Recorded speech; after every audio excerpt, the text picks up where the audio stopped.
मैंने वाणिज्य उद्योग मंत्री से जो जानकारी चाहिए थी, जानकारी आ चुकी है और मैंने जांजगीर चांपा जिले में औद्योगिक इकाइयों द्वारा CSR मद अंतर्गत विगत 3 वर्षों में कितने राशि व्यय की गई है और इस राशि में कितने कार्य कराए गए हैं, संपादित राशि का ब्यौरा औद्योगिक संयंत्रवार प्रदान करें। यहाँ पे जो जानकारी आई है माननीय सभापति महोदय, और इस जानकारी में ऐसे संयंत्र खास करके जो कि शासकीय हैं, NTPC या कि गेल इंडिया, अटल बिहारी वाजपेयी ताप विद्युत परियोजना, परंतु हमारे जिले में भी और ऐसे बहुत से औद्योगिक घराने हैं KSK जो अब JSW के नाम से या कि मध्य भारत पेपर मिल नहीं PIL के नाम से, ऐसे बहुत सारी संस्थाएं हैं। इनके द्वारा क्षेत्र के विकास के लिए उतनी राशि प्रदान नहीं की गई है और क्यों नहीं की गई है, इस संबंध में माननीय मंत्री महोदय से मैं प्रश्न पूछना चाहूँगा। माननीय अध्यक्ष सभापति महोदय, माननीय सदस्य ने औद्योगिक क्षेत्र के CSR मद के बारे में पूछा है।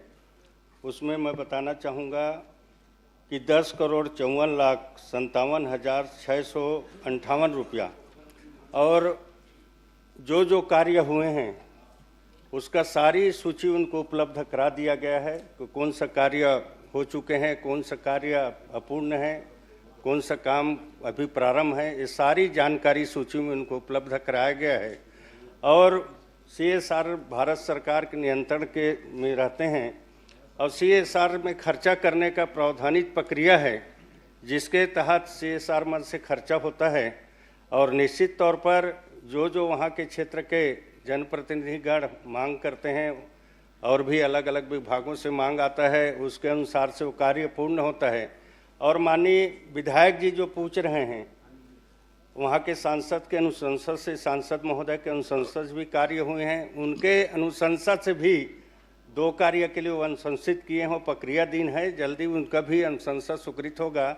और निश्चित तौर पर CSR मद के पैसा निरंतर रूप से क्षेत्र के विकास में लगते हैं और विकास हो रहा है। हम लोग भी कोरबा में रहते हैं, वहाँ भी बहुत सारे औद्योगिक घराना हैं, हम ही सब लोगों से पूछ कर ही CSR मद का काम होता है। तो निश्चित तौर पर उनका भी जो भी कहीं पर कुछ है तो निश्चित तौर पर अनुशंसा करते रहें, उनका भी काम स्वीकृति होगा।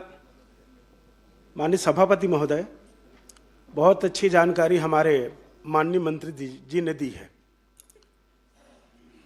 जिला में CSR मद हेतु सम्मानित जनप्रतिनिधियों के साथ जो बैठक हुई और बैठक में जो प्रस्ताव आए, उन प्रस्तावों को प्राथमिकता न दे करके जिलाधीश यानी कि कलेक्टर महोदय द्वारा अपने ढंग से काम को बांट दिया गया और कई काम ऐसे बांटे गए हैं जो कि आज प्रारंभ भी नहीं हुए हैं। और शहरी क्षेत्र में ग्राम पंचायत को एजेंसी बनाकर भी काम प्रदान किया गया है, ये सूची में यह उपलब्ध है। जब हमारी समिति बनती है माननीय कलेक्टर के महोदय के माध्यम से, सांसद, विधायक और स्थानीय जनप्रतिनिधि बैठकर जिस काम की अनुशंसा करते हैं, तो उन कामों के प्रति सूची क्यों नहीं भेजी जाती है और माननीय कलेक्टर महोदय अपने हिसाब से काम बांट दिए जाते हैं। और आपने माननीय कहा है कि हमारे भी प्रस्ताव हैं, हम तो चाहते चाहे जितने जब प्रतिनिधि हो, माननीय विधायक हो, माननीय सांसद हो, माननीय जिला पंचायत, जनपद पंचायत, सब बैठें और आपके पास जो राशि, उस राशि को जो आवश्यकता है उस आवश्यक हिसाब से बांटा जाए।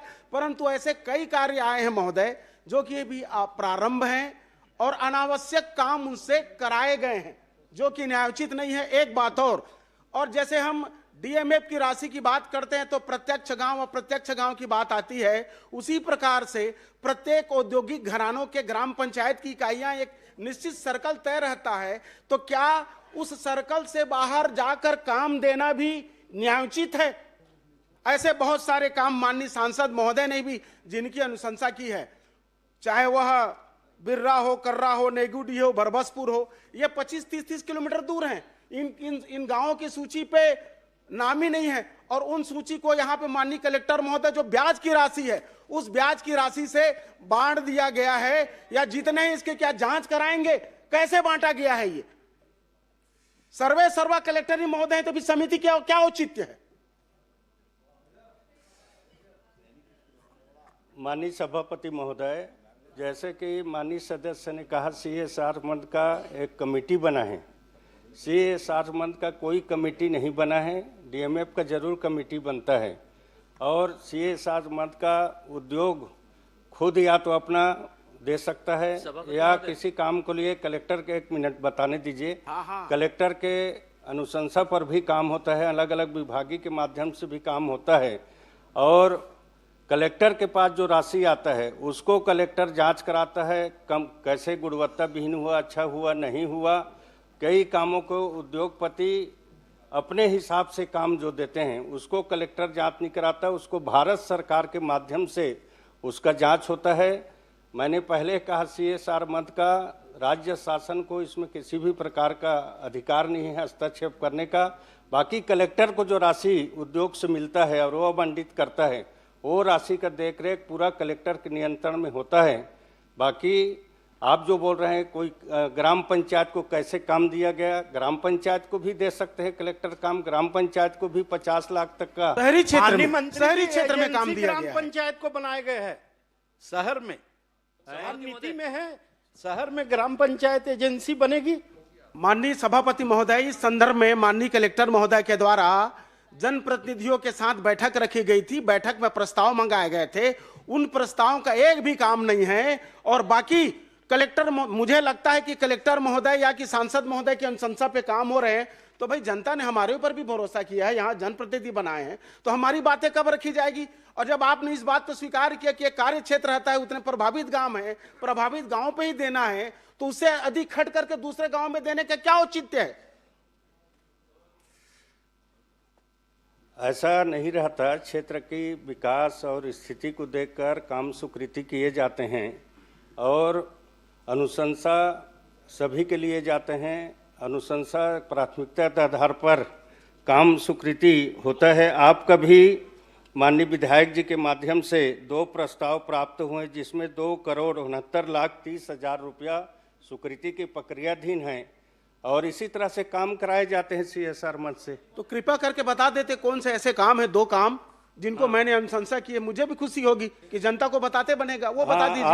आप जो अनुशंसा किए हैं, वाटर जोन स्पॉट ग्राम पंचायत कुदरी में ओपन जिम, पेंटिंग, समतलीकरण, पेचिंग कार्य, CC रोड, प्रतीक्षालय, सामुदायिक भवन निर्माण 1,30,00,000 का एक प्रस्ताव है आपका। दूसरा कुदरी, बसंतपुर, लछनपुर, जरवे, कुशी पोर्ट, उदयबन, मड़वा, तेंदुभाठा, पाली, सरखों, करमंदी, सिवनी, कन्हाईबंद, खोखसा, सामुदायिक भवन, CC रोड, चबूतरा, पचरी निर्माण इत्यादि का 1,69,00,000 का आपका प्रस्ताव है। तो माननीय मंत्री महोदय, मेरे प्रस्ताव पे सहमति बनेगी?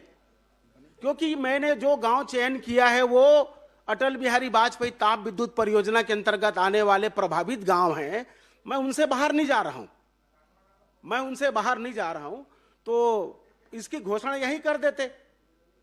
देखिए, घोषणा करने का मुझे अधिकार नहीं है। अच्छा ठीक है, आप नहीं है तो अनुशंसा कर दीजिए। आप कलेक्टर के साथ बैठते हूँ बोल रहे हैं, तो कलेक्टर के साथ बैठकर विचार विमर्श करके वो काम को करवाइएगा। इस बात को मैं स्वीकार करता हूँ, आपके पास जो प्रस्ताव आया है कलेक्टर महोदय के द्वारा ही आया है। पर इसके पहले आपने जिस बात को स्वीकार किया है 10 करोड़ की राशि में से अधिकांश काम जो अप्रारंभ है, मैं तो चाहूंगा कि उन कामों को आप रोक दीजिए। जैसे नेशनल हाईवे 4 लेन बनना है, वहां गेट निर्माण का था, काम चालू नहीं हो पाया है, उसका उपयोग दूसरे कार्यों में कर लीजिए ताकि गांव के विकास में काम आ जाएगा। और शासकीय छोड़ कोई भी प्राइवेट जितने भी औद्योगिक घराने हैं उनके द्वारा 1 नया पैसा खर्च नहीं किया जा रहा है। और मैं माननीय सभापति महोदय एक बहुत अच्छी चीज बताना चाहता हूं कि पूर्व में डॉक्टर रमन सिंह जी की सरकार के समय जांजगीर में CSR मद से मोदी की गारंटी योजना के अंतर्गत इंजीनियरिंग कॉलेज के लिए प्रस्ताव था, जगह भी चयन हो गया। माननीय महोदय, अध्यक्ष महोदय, एक क्वेश्चन 15-15 मिनट हम लोग भी लगाएं क्वेश्चन। आपके भी बारी आएगी महोदय, कभी कार तो हमको मौका मिलता है, तो उसके लिए भी है तो मैं तो छत्तीसगढ़ शासन से भी आग्रह करूंगा कि मोदी गारंटी भी है, भविष्य में इंजीनियरिंग कॉलेज के लिए है, वहां पॉलिटेक्निक कॉलेज संचालित है, उस पॉलिटेक्निक कॉलेज को अपग्रेड करके, अभी कल माननीय मंत्री जी ने 4-5 जगह कहे थे, काम उसको भी शामिल कर लीजिए, ताकि हमारा क्षेत्र शिक्षा के क्षेत्र में आगे बढ़ जाएगा। CSR से 100 करोड़ रुपए का बजट प्रावधान है, 65 एकड़ जमीन संचालित है, संरक्षित है, उसके बाद भी कृपा आपकी बने माननीय मंत्री महोदय, यही कहना चाहता हूं। चलिए, धन्यवाद।